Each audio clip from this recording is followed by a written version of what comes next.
Hello. അപ്പം ഇന്ന് ഞായറാഴ്ച ആയതുകൊണ്ട് നമുക്ക് പ്രത്യേകിച്ച് പരിപാടികളൊന്നും ഇല്ലായിരുന്നു കേട്ടോ. ഇന്ന് ഭയങ്കര ഒരു മഴ ദിവസമാണ്, ഫുൾ മഴ തന്നെയാണെന്നാണ് തോന്നുന്നത്. വൈകുന്നേരമായിട്ട് മഴ തോർന്നിട്ടില്ലായിരുന്നു. ഇത് രാവിലത്തെ വീഡിയോ എഡിറ്റ് ചെയ്യുന്ന സമയത്തൊക്കെ ഭയങ്കര മഴയായിരുന്നു. ഇതിപ്പോൾ നമ്മുടെ നാട്ടിൽ SSLC +2 പാസ്സായ പിള്ളേരെ ആദരിക്കുന്ന ഒരു ചടങ്ങുണ്ടായിരുന്നു. അപ്പോൾ അതിന് നമ്മളിന്ന് പോയതിൻ്റെ ഒരു ചെറിയ വീഡിയോ ആണ് കേട്ടോ. എനിക്ക് തോന്നുന്നത് ആ നാട്ടിലുണ്ടായിരുന്ന, അതായത് നമ്മുടെ നാട്ടിലെ എല്ലാ SSLC +2 പാസ്സായവരെയും ഈ ചടങ്ങിൽ ആദരിക്കുന്നുണ്ടായിരുന്നു. പണ്ട് ഞാനൊക്കെ പഠിക്കുന്ന സമയത്ത് എനിക്ക് ഒരുപാട് വിഷമമൊക്കെ ഉണ്ടായിട്ടുണ്ട്. ഫുൾ A+ കിട്ടുന്നവരെ മാത്രമേ ആദരിക്കത്തുള്ളായിരുന്നു. അവർക്ക് എന്തോ പ്രത്യേക പദവിയൊക്കെ ആയിരുന്നു. നമ്മൾ പാവങ്ങൾ, നമ്മളെപ്പോലുള്ള ജസ്റ്റ് പാസ്സായവരും 1-2 A+ വാങ്ങിച്ചവർക്കൊക്കെ എന്തോ നമ്മളെ ആരും മൈൻഡാറൊന്നുമില്ലായിരുന്നു.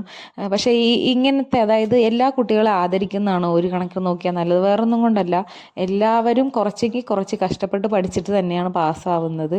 പിന്നെ ഓരോരുത്തരുടെ കഴിവിനനുസരിച്ചല്ലേ അവർക്ക് A+ൻ്റെ എണ്ണം കൂട്ടാനും കുറയ്ക്കാനൊക്കെ പറ്റൂ.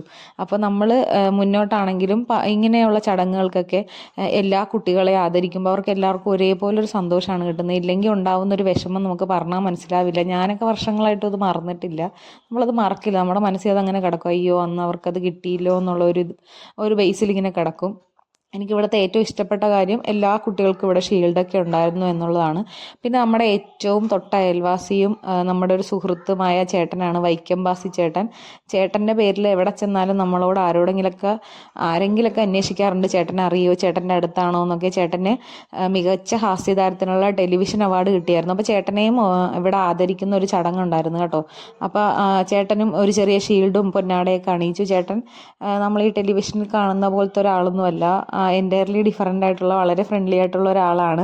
അപ്പോൾ ഇങ്ങനെയൊക്കെയായിരുന്നു ചടങ്ങ്. നമ്മൾ വീട്ടിൽ വെറുതെ ഇരുന്ന് ബോറടിക്കുന്നു എന്നൊക്കെ പറയുന്നവർ നാട്ടിൽപ്പെട്ട ഇതുപോലെ പൊതുവായിട്ടുള്ള നമുക്ക് ഇഷ്ടമുള്ള ചടങ്ങുകളൊക്കെ ഉണ്ട്, അതിനൊക്കെ പങ്കെടുക്കുക. അപ്പോൾ തന്നെ നമ്മുടെ ബോറടിയൊക്കെ മാറിക്കിട്ടും. അപ്പോൾ നെക്സ്റ്റ് വീഡിയോയിൽ കാണാം.